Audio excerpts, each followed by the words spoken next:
Bismillahirrahmanirrahim. Assalamualaikum warahmatullahi wabarakatuh. Innal hamdalillah nahmaduhu wa nasta'inuhu wa nastaghfiruh wa na'udzu billahi min shururi anfusina wa min sayyiati a'malina. May yahdihillahu fala mudilla lahu wa may yudlilhu fala hadiya lahu. Asyhadu an la ilaha illallah wahdahu la syarika lah wa asyhadu anna Muhammadan abduhu wa rasuluh sallallahu alaihi wasallam taslima, amma ba'd. Teman-teman yang dirahmati oleh Allah Subhanahu wa taala, marilah kita panjatkan puji syukur atas kehadirat Allah Subhanahu wa taala yang telah melimpahkan karunia-Nya kepada kita semua.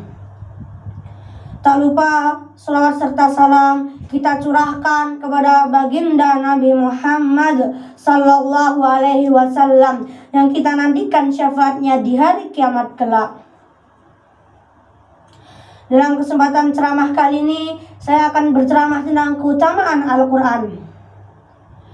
Sebagai hamba Allah yang bertakwa, sudah seharusnya menjadikan Al-Quran sebagai pedoman dalam kehidupan sehari-hari.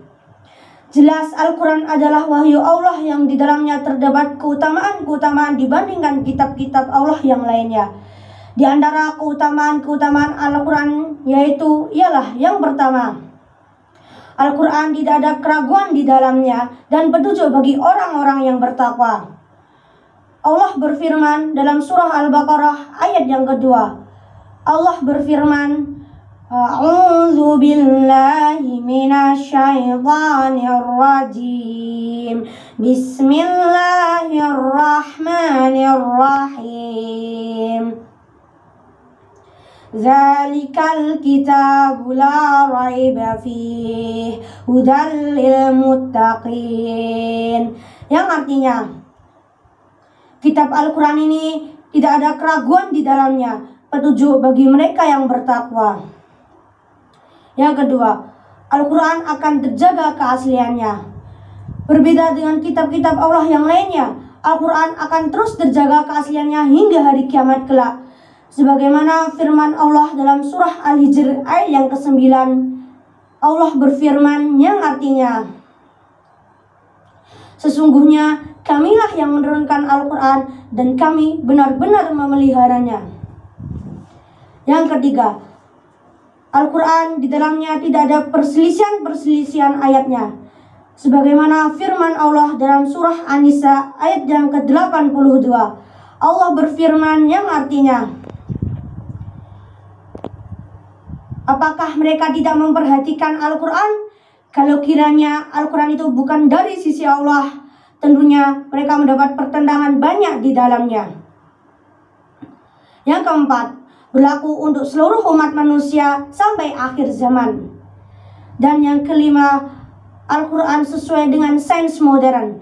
Maksudnya sesuai dengan sains modern ialah ayat-ayat qauli memberikan isyarat dan ayat-ayat kauniyah memberikan bukti kebenaran informasi-informasi Al-Quran.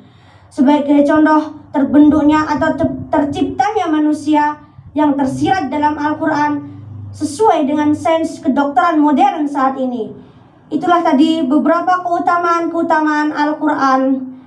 Tetapi rasanya tidak lengkap jika kita membahas keutamaan-keutamaan Al-Quran, kita tidak membahas keutamaan-keutamaan membaca Al-Quran. Saya akan menyebutkan sedikit saja beberapa keutamaan-keutamaan membaca Al-Quran. Di antaranya yaitu yang pertama, mendapatkan pahala.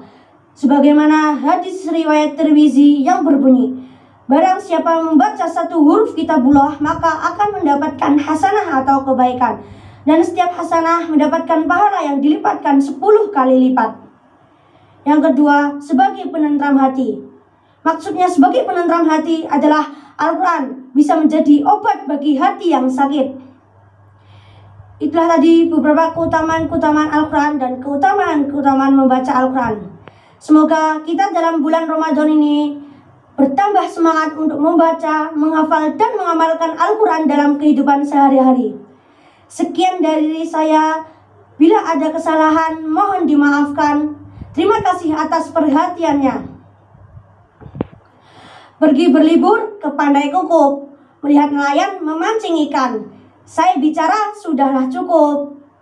Bila ada kesalahan, mohon dimaafkan. Sekian dari saya. Billahi taufiq walhidayah. Wassalamualaikum warahmatullahi wabarakatuh.